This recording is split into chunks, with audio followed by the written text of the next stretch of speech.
don't have to speak too much about her. Actually, a little bit I'll tell you her background. She migrated from India. She born in Hyderabad with her parents at the age of 8. She did her schooling in New York and she earned a degree in civil engineering from Missouri University of Science and Technology.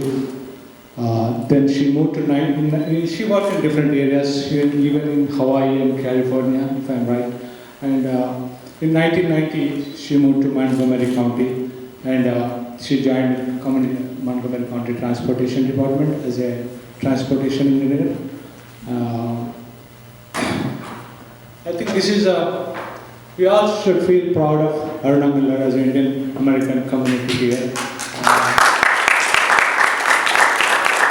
She is the first Indian woman to be elected to Maryland State Assembly. We have 3 Indians. They are from Montgomery County. Sam, Aruna, and Kumar Barve. He is a leader of the Democratic Party in the State Assembly. During the Delegate, she got elected in 2010, and again she's running for the elections again in 2014. We need all your support. We need Aruna Miller to be in the assembly again, one more term, 4-year term. During this last 2 years, one of the greatest achievements I can say is she has tirelessly worked with the State Department here to establish a trade mission between India and Maryland especially. So first step was to land in Hyderabad and Mumbai. The result of that, Maryland fetched like $60 million in the trade mission, which is a great achievement, I can say.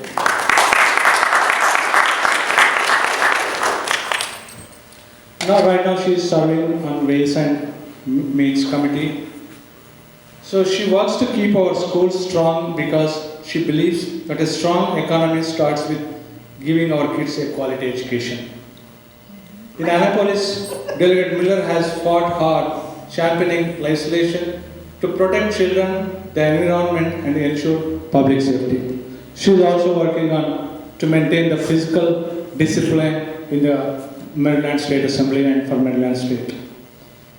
She is also a member of Land Use and Transportation Committee of the Montgomery County Delegation. I know some of your trust people are here, they are looking for some land to build the temple. This is a great opportunity. So we have our representative in Maryland State and she has big connections. She works for Montgomery County Transportation Department. Please reach her out. I don't know what else. She's a good resource for all of us. You can definitely, she's going to help you guys.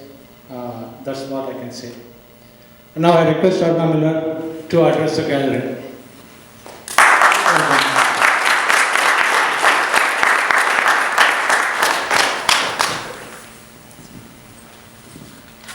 Namaskaram. First off, I want to thank every one of you for taking the time to be here on a Saturday where you can be doing far more interesting things than listening to a politician, right? So thank you so much for being here. And before I begin, I really want to thank Ram Mohan here, who's hosting today's event. Ram is a dear friend of mine and a confidant, and I have to tell you, when Governor O'Malley became the first sitting governor in the state of Maryland to go to India, Ram was the guy that was behind this whole initiative. He was the reason why Andhra Pradesh got selected as one of the sister states that Governor O'Malley and because of all the efforts that Ram did, he was even able to get Chief Kumar Reddy to come there to be part of the signing ceremony. And I have to tell you, it was such a great sense of pride for me, a girl that was born in Andhra Pradesh, in Hyderabad, to be able to go back to my state there and to see the governor of my state here in the state of Maryland coming together all. It was just incredible, and it all happened a lot because of all the efforts that Ram has done. Once again, not only has he done so much work for us in the Indian American community, he's done work for the state of Maryland. So, again, Ron, thank you for everything you've done. So, Indian Americans, we represent less than 1% of the U.S. population, but yet we're overrepresented in many other sectors. For example, we represent 3% of the nation's engineers, 7% of its IT workforce, and 8% of the physicians in the United States. And we have the highest median income of any ethnic group in the United States. These are, statistics that we should all be so proud of. But an area that Indian Americans are not so relevant or as active in is in the political arena. Today, I spoke to many of you today, and each and every one of you has told me that. Yes, we've become very successful in so many arenas. We're entrepreneurs, we're businessmen, in many, industries in the United States, but we need to get more involved in the political arena. In the United States, in U.S. Congress, we have 535 positions of, congressmen as well as senators. We have one Indian American that's there, Congressman Ami Bera. Across the United States, for every state and all the state legislators, there are over 7,700 elected offices. Of that, there's only about 10 Indian Americans. And I'm proud to say here in the state of Maryland, of those 10, we have 3 of them right here in Montgomery County. Been a progressive state and a trailblazer for the rest of the nation, and it continues to be so. So you may wonder, what is it that's stopping our community from being more politically engaged? I think there's a lot. We have a lot of folks that came here under the H-1 visa that have just become citizens, and it may seem a bit overwhelming for them to understand what the political process here is. When I go to Indian American communities or any immigrant communities, I try to tell them it's not that difficult to be politically engaged. The first thing that you need to do is register to vote. It's a very simple process. It's a single sheet of paper that should take you no more than 2 minutes to fill out. And from there, all it's got to do is be mailed to the Maryland Board of Elections. Once they receive that, then the process begins. There's a lot of misconceptions about registering to vote. One of which is, I hear from our community a lot that, I don't want to register with a party. You understand when you do the registration, you can pick a party. In the United States, there's really 2 political parties, right? We have the Democrats on one side, and we got the other party on the other side. So you want to make sure, since I'm part of the Democratic Party, you want to make sure that you try to pick, the Democratic Party when you register to vote. On the form, it'll tell you, do you want to be a Republican or, a Democrat? So please be sure to check Democrat, which I hope most of you here are today. And the reason why that's important is because if you don't pick a party, you leave yourself out of one of the most important parts of election, and that is the person who will move on to the general election. So if your party, for the Democrats, for example, I think earlier today, Attorney General Doug Gansler came here, and some of you may have met him, and one of the things that he said is, can anybody tell me here when the primary date is in 2014? And yes, that's right. One person at the time said June. Well, it's in June 24, 2014. So every Democrat that's running is going to be on this ticket, and in my case, running for a delegate, there may be 6 or 7 people that'll be on that ticket. And you want to make sure that you're registered with a party so you get to pick who those people are that will move on to the November general election. That's why when I meet with the community, I tell them it's not enough that you just register to vote, register with the party. That's very, very critical. And once you register, go out to vote. I cannot tell you how many people in this country are registered to vote, but they don't take the time to go vote. People have died for, fought for, and marched for your ability and your right to vote. And shame on us if we don't take the time in our day to make this happen and go out and vote.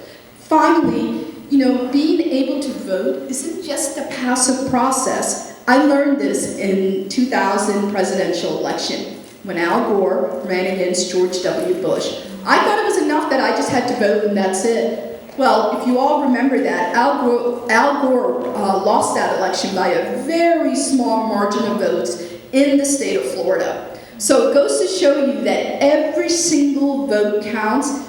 But I realized after that election, it wasn't just the vote that counted. I needed to be actively engaged. I got very upset when I saw that election and how close it was, that I thought, wow, you know, if I had been on the streets, knocking on doors, doing what I could have done, maybe Al Gore would have gotten that extra few votes he needed, and things would have been a lot different in our country today. So I urge you to get involved. How do you get involved? Okay, there's a number of things you can do. First of all, you need to contact your local elected official. There's a big misconception among the immigrant community, particularly in the Indian American community, that all that matters is the national election, picking the president. That's very important, and I'm glad we have President Obama in office. But you know what? The truth is, it's your local elected officials that have the greatest impact on your daily life. From the people who serve on the school board, to the county council, to the state legislature. They are the ones who are going to determine the things that happen to you in the state where you live, not across the entire nation.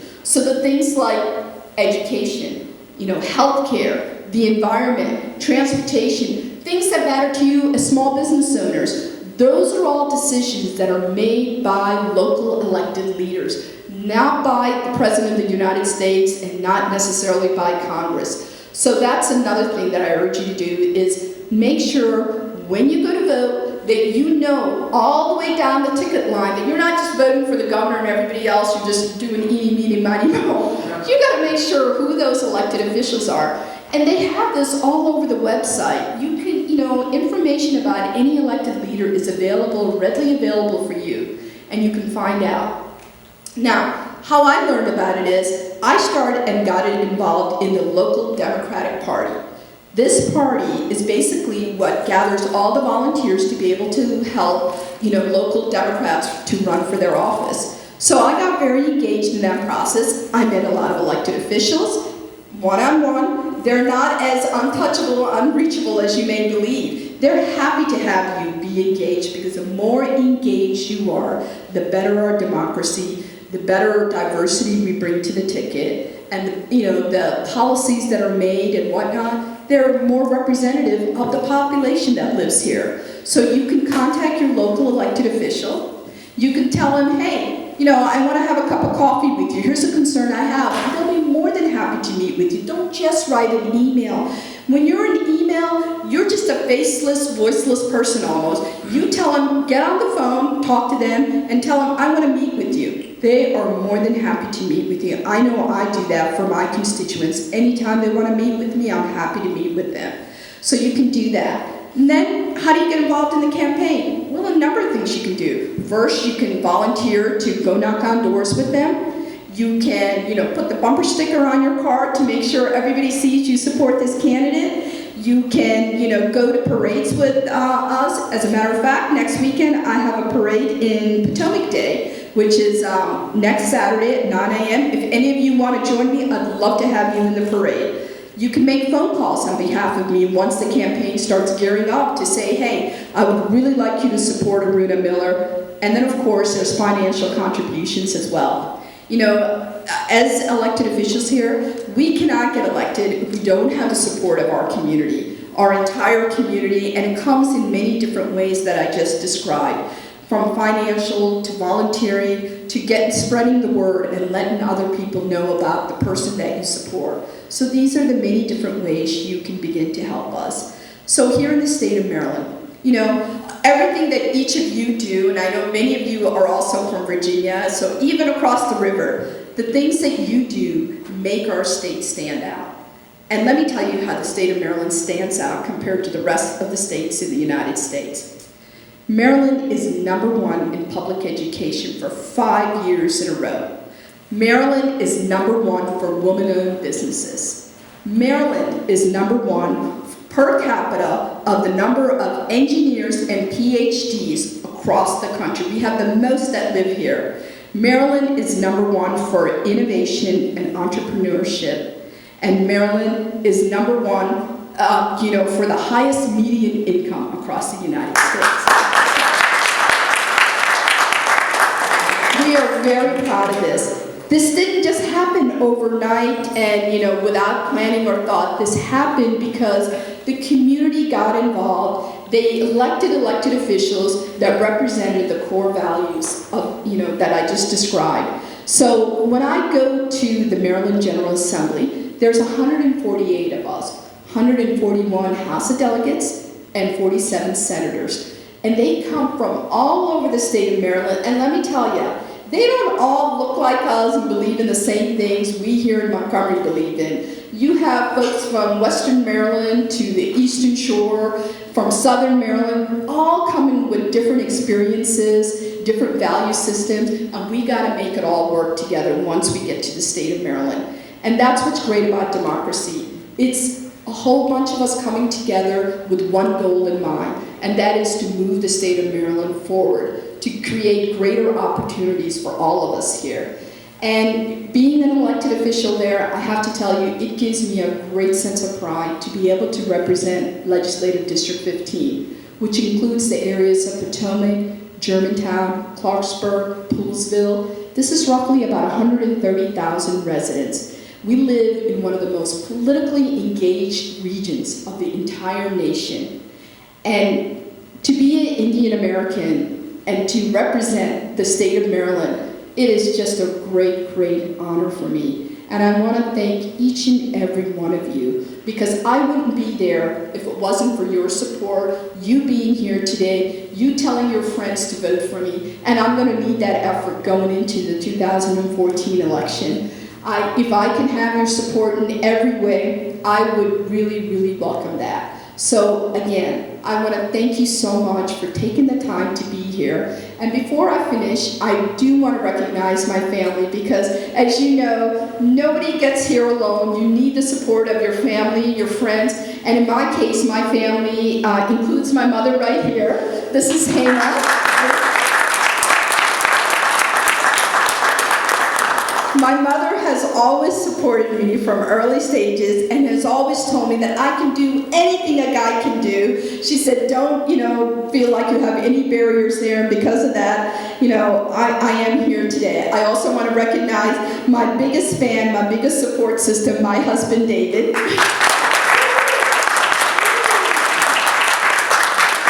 my youngest daughter, Sasha.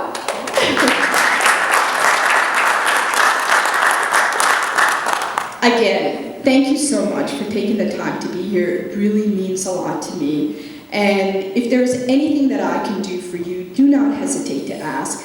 As I told some of the folks I talked to earlier today, when you are, as a business owner or whatever it may be, and you're hitting a roadblock in the state of Maryland for whatever reason, contact me. Because if you try to contact the department or whatever agency that you're having the problem with, you are one voice.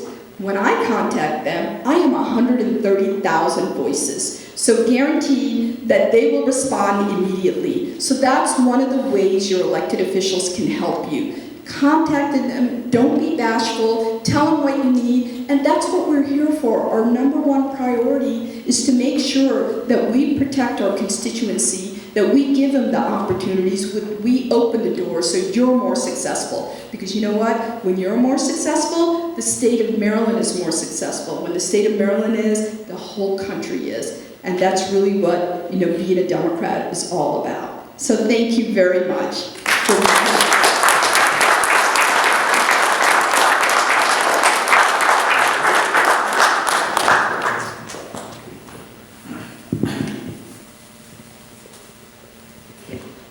I'm going to introduce one person. He's going to entertain us like few minutes, not too much. Okay, Michael, please come in. Okay, I'm going to tell some jokes and please laugh. Regardless of whether it's funny or not. I came to this country 20 years ago on a scholarship to study mathematics. And the first time I walked into the classroom, I was like, holy cow, I'm back to Asia.